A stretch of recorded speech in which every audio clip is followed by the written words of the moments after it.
What's up, guys? Lance, the Obscure Movie Guy, coming to you once again with another fun-filled, fact-filled video that you probably won't care about, but we're going to do it anyways, trying to change the world one post at a time. Today's video is done in partnership with Indie Horror Junkie, so be sure to go to indiehorrorjunkie.com to check out all of their offerings. Issue number 20 of the Indie Horror Junkie magazine is set to be released on November 13th, so be sure to go pre-order your copy today. $5 for a downloadable PDF, $15 for a printable copy delivered straight to your door. There's also the Indie Horror Junkie podcast every Wednesday night at 8 o'clock Eastern Standard Time. New people to talk to, new movies to go over, new stories to tell. And then, of course, there is the Indie Horror Junkie Film Festival held at MegaCon in Orlando come March of 2026. It'll be the third annual Indie Horror Junkie Film Festival, so be sure to get your tickets at MegaCon to check us out. You can also go to filmfreeway.com if you have a film that you would like submitted to the film festival. If you have a horror film, a horror short, you can submit it at filmfreeway.com, or you can email them at indiehorrorjunkie@gmail.com. Now let's dive in today's video. A movie that started life in 2021 as an idea, started to get written in 2023, finally got made in 2025.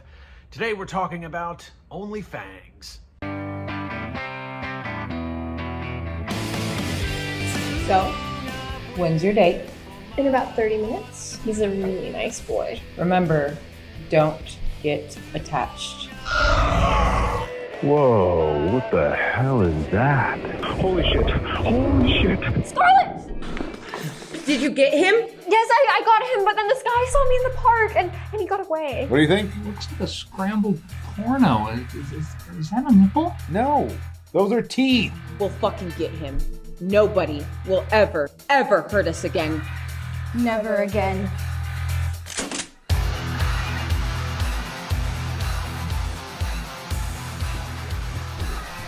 Who are they? Look, I know it's blurry, but I swear to God, I saw that creature eat this dude's face. You like that shit? Oh, I love creepy stuff. Monsters, movies, conspiracies. I love it all. Let me give you my card. If you ever need any video work, just let me know. I build websites. You know, us entrepreneurs got to stick together. You know, Scarlett had big plans for this place. But I think I messed them all up. But I think when she sees what we've done, she'll be happy. What are we gonna do?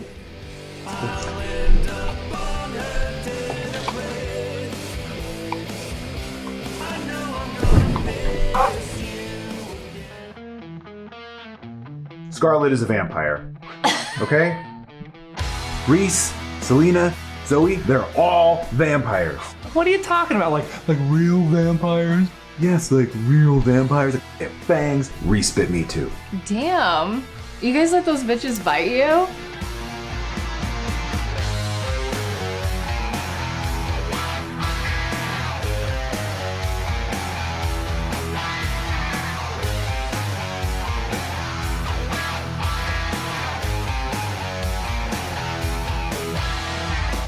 Cool, so what time does the drug-fueled crazy blood orgy start? Only Fangs is written by Paul Ragsdale, directed by Paul Ragsdale and Angelica D'Alba. It stars Drew Maverick, Jessa Jupiter Flux, Nana Laney Kent, and Kansas Bowling. Tells the story of a coven of, well, not witches, but a coven of vampires, I suppose. Female vampires that live in the underground and meet conspiracy theorists, monster hunter Wes and his sister and group of merry men, and then become internet sensations through an app that they make simply titled Only Fangs, obviously a play on words to Only Fans. It has recently been released, so we're going to talk about it, so let's dive into it. So to break it down, the first thing you're going to notice is the production quality of the film, which is pretty top-notch. The camera quality, cinematography, editing, special effects, and it's actually written pretty well also.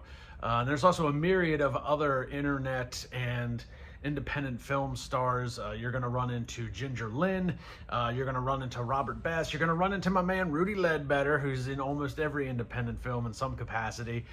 You might even notice Andrew Pearson's, you'll notice his voice, but he's not actually in the film, but his voice is in the film.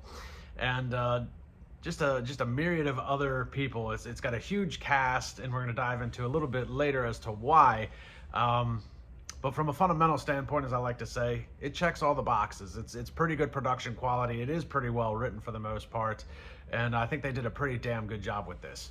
So the movie kicks off with a really good opening scene that pretty much establishes a couple of girls that are basically on the run from this vampire lord. And it becomes pretty apparent pretty quickly as to that he is going to be the main protagonist, but quickly gets taken down for the time being. Not going to spoil anything, but he does get taken down early on, but he's not gone forever. You got to watch and find out why and how this man is still kicking, or lack thereof. And basically what you have is, so it's never really established in the opening scene like that it was hundreds of years ago, but it's pretty clear that they kind of played to the point that that was many, many moons ago, and then you kind of jump into modern day, and you have Scarlett, who is played by Nina Laney Kent, very well, by the way. Great character. She did an amazing job acting in this as Scarlett. Scarlett is the head of this, I want to say coven, but I don't know if that's the right word for a group of vampires, a group of female vampires. But she's the head vampire of this all-female vampire crew, and really does a good job trying to protect them from the world. We kind of see this with a lot of vampire stuff. They live in secrecy. They don't want people to know about them. But hers is more of a protective thing. She's not protecting the vampires themselves. She's protecting them as the girls and women that they are from being exploited.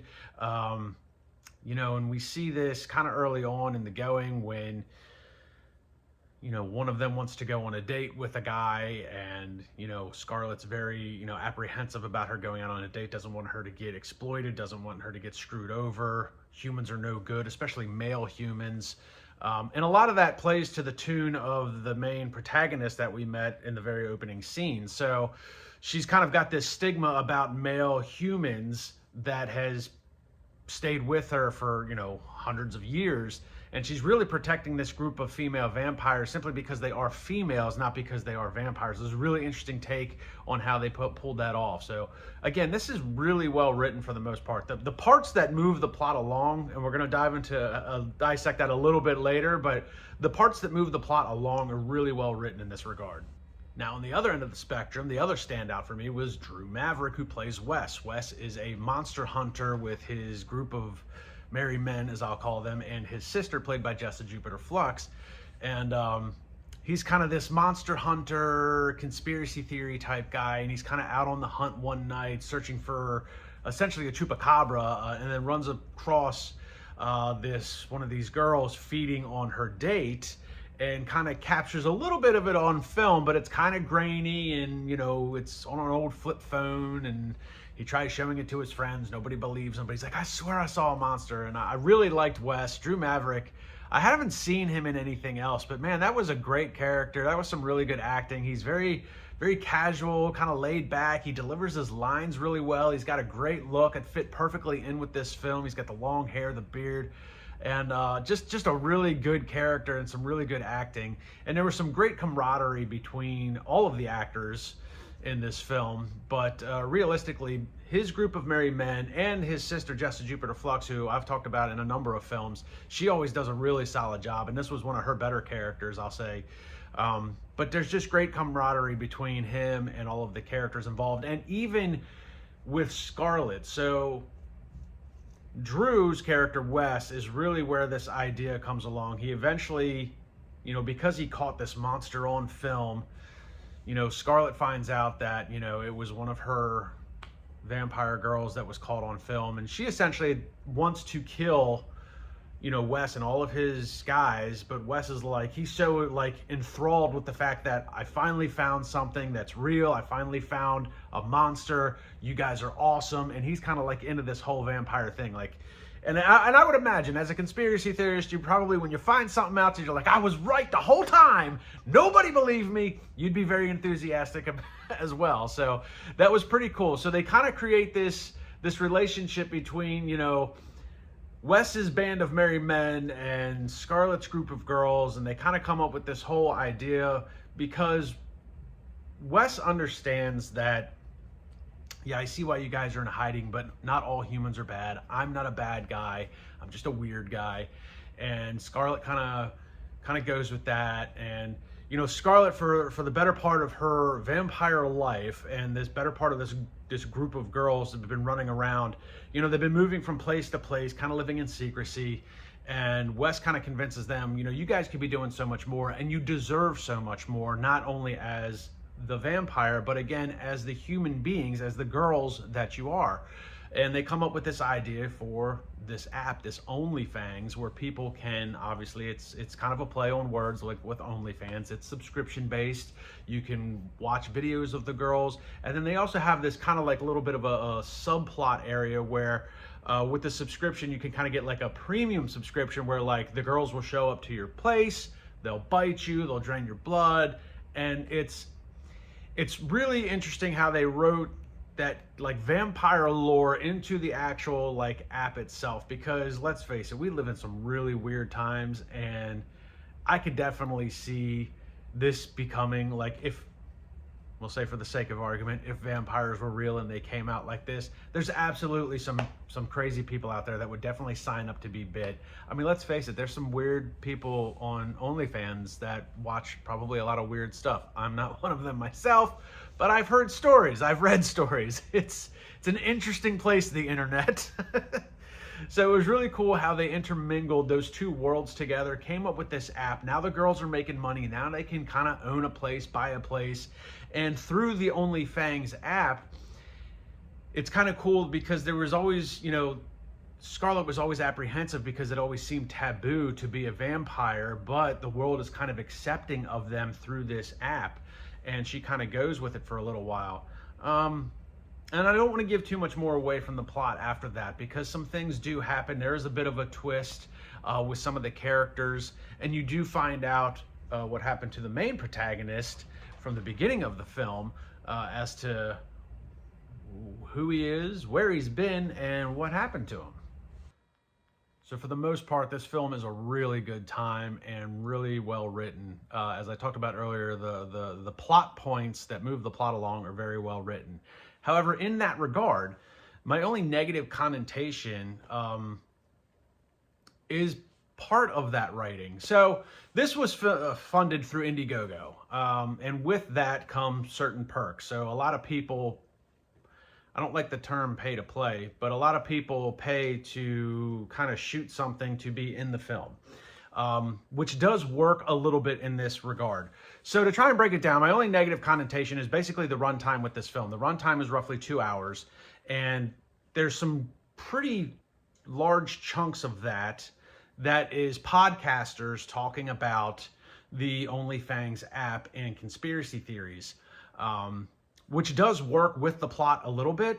But because so many people through the Indiegogo paid to kind of have that scene added into the film, there's a lot of them, so it becomes a lot of filler, basically, because to Paul's credit, he made sure everybody that paid for that perk definitely got in the film. So to his credit, great job.